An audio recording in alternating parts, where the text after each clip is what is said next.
Hey everybody, my name's Kian. I'm a software engineer working out of Minnesota, and this is what I make in a year.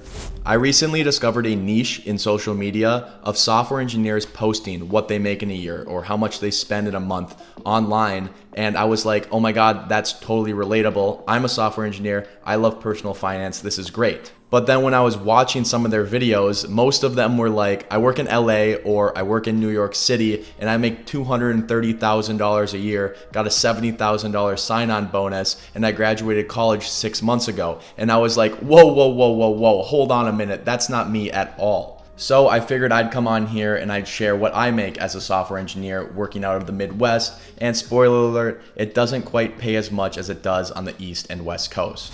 Before we get to the salary breakdown, I figured I'd give you guys a little backstory of how I got to where I am today. I'm currently 22 years old and I graduated from the University of Minnesota with a bachelor's in computer science back in 2023. During my time at college, I was fortunate enough to score an internship at United Health Group working on the firewall automation team. And I'll spare you guys the boring details of that job, but to make a long story short, apparently I did well enough for them to offer me a return position full-time once I graduated from the U. And this full-time position was through this neat little program that they had called TDP, or Technology Development Program. Basically was like you get hired on full-time, but you spend your first year trying out a couple of different teams and a couple of different positions, and then by the end of it, you'll graduate into a full-time role, which you get to pick based on what you tried out during that first year. So the way this program worked was you get to pick a team to work for the first 6 months. And then once those 6 months are over, you can either decide to leave that team and join a new one, or you can stay with your current team for the next 6 months. And then after the first year is over, you get placed into your full-time position and you can pick either one of the teams that you worked on over the program, or you can pick an entirely new team. So for me, my first 6 months was spent in the Security Operations Center and I worked as a cybersecurity analyst. For my second 6 months, I was on the internal auditing team doing like compliance things. And then for the position I'm holding right now, I'm currently a software engineer platforming Databricks, which has been a ton more fun than the first two positions.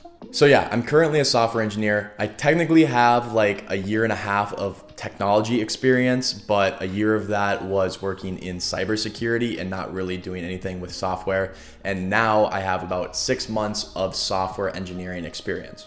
As far as my compensation goes, my salary right now is just over $84,000 a year, and then I get a performance bonus at the end of every year, which varies depending on the year, depending on market conditions, and depending on how well you do in your role. And this previous year, I got a bonus of $1,700.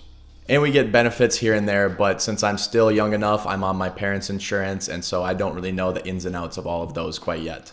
So the only real benefit that I use is we get a 4.5% match on our 401ks. So without including the 401k match, right now my salary is just over $86,000 a year, which I am extremely happy and grateful and fortunate to have this. I know it's a lot more than a lot of people make, but it's not this flashy multi-six-figure salary that I see online everywhere. And that salary breaks down to about $6,500 per month. But as all of you guys know, not all of that makes into my account every single month. Firstly, I invest $400 into my 401k to get that 4.5% employer match.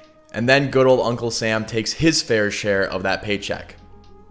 Oh my God, that's a lot. And then after taxes, I invest about $650 into my employee stock purchase plan, where we can purchase company stock at a little bit of a discount. And after all that is said and done, I walk home with about $3,800 that gets deposited directly into my bank account. But then that leaves the question, where does the money go after that? Well, let's start with the biggest expense. Right now, I'm living alone in a 1-bedroom apartment, which costs me about $1,450 a month.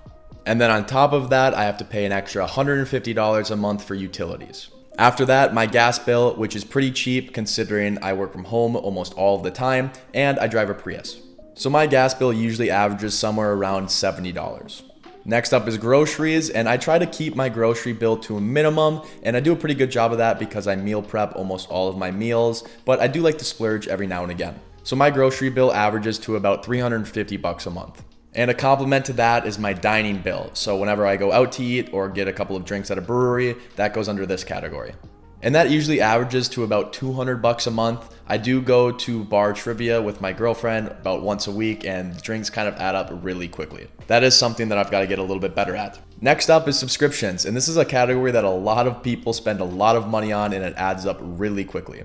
But for me, my motto is keep it simple, stupid. I only have 2 subscriptions, and that is YouTube Premium, because of course, and number 2 is Spotify, because of course. And both of those combined run me to $35 a month. And those are most of my recurring expenses that I have every single month. But I didn't mention things like hygiene products or car insurance or replacing like tennis shoes and whatnot.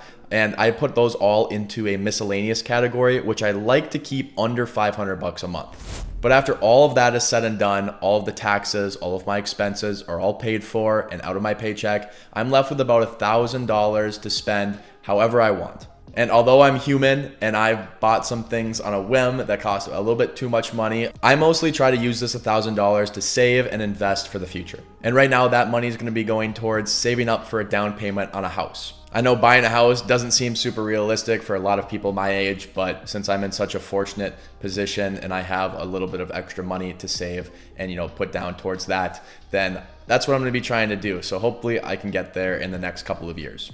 But yeah, this is what I make as a software engineer living in the Midwest. It's not anything stupidly crazy. I'm not a millionaire, but I make a really good salary and I'm really happy and fortunate for what I do have. But that's everything I got for you guys today. Thanks for coming to hang out with me. If you guys want to, leave a comment down below on what you guys make, what your position is right now, anything like that. I love reading your guys' comments. You guys are always the best. It always brings a smile to my face and makes my day. So if you want to do that, feel free. Otherwise, thank you guys for watching. I'll catch you guys in the next one, and peace out.